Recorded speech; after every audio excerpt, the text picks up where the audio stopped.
did not exist until 2003, but I spent so much time there, and ate so many scones there, that I couldn't deny Robin and company those same pleasures.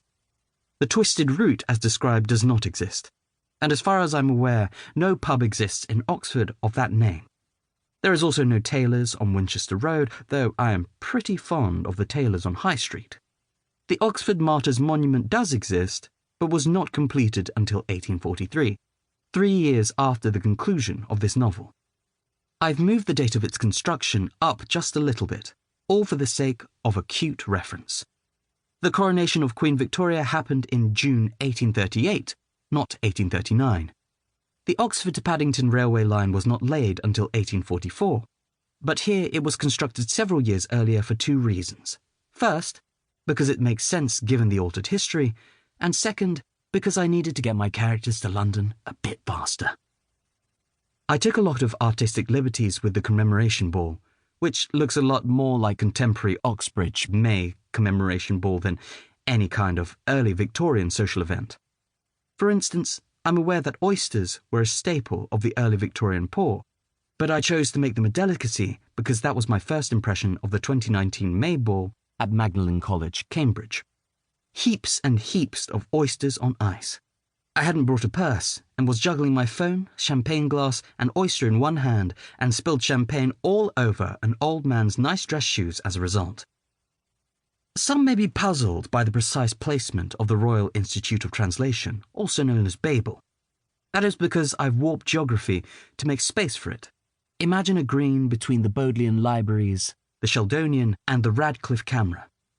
Now make it much bigger and put Babel right in the centre. If you find any other inconsistencies, feel free to remind yourself this is a work of fiction. Book 1. Chapter 1. Que siempre la lengua fue compañera del imperio, y de tal manera lo siguió que juntamente comenzaron, crecieron y florecieron, y después junta fue la caída de entrambos.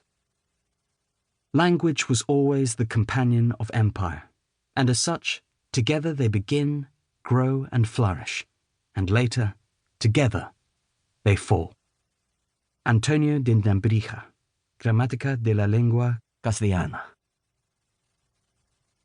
By the time Professor Richard Lovell found his way through Canton's narrow alleys to the faded address in his diary, the boy was the only one in the house left alive. The air was rank, the floors slippery. A jug of water sat full, untouched by the bed. At first, the boy had been too scared of retching to drink. Now he was too weak to lift the jug. He was still conscious, though he'd sunk into a drowsy, half-dreaming haze. Soon, he knew, he'd fall into a deep sleep and fail to wake up. That was what had happened to his grandparents a week ago, then his aunts a day after, and then Miss Betty, the Englishwoman, a day after that. His mother had perished that morning.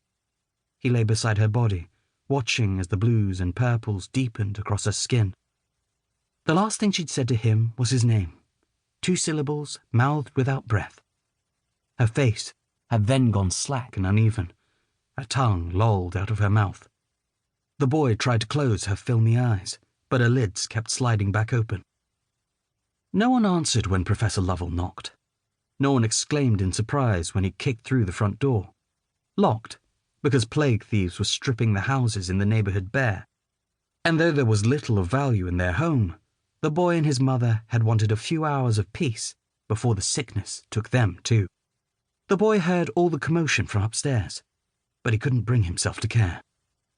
By then, he only wanted to die. Professor Lovell made his way up the stairs, crossed the room, and stood over the boy for a long moment. He did not notice, or chose not to notice, the dead woman on the bed. The boy lay still in his shadow, wondering if this tall, pale figure in black had come to reap his soul. "How do you feel?" Professor Lovell asked. The boy's breathing was too laboured to answer. Professor Lovell knelt beside the bed. He drew a slim silver...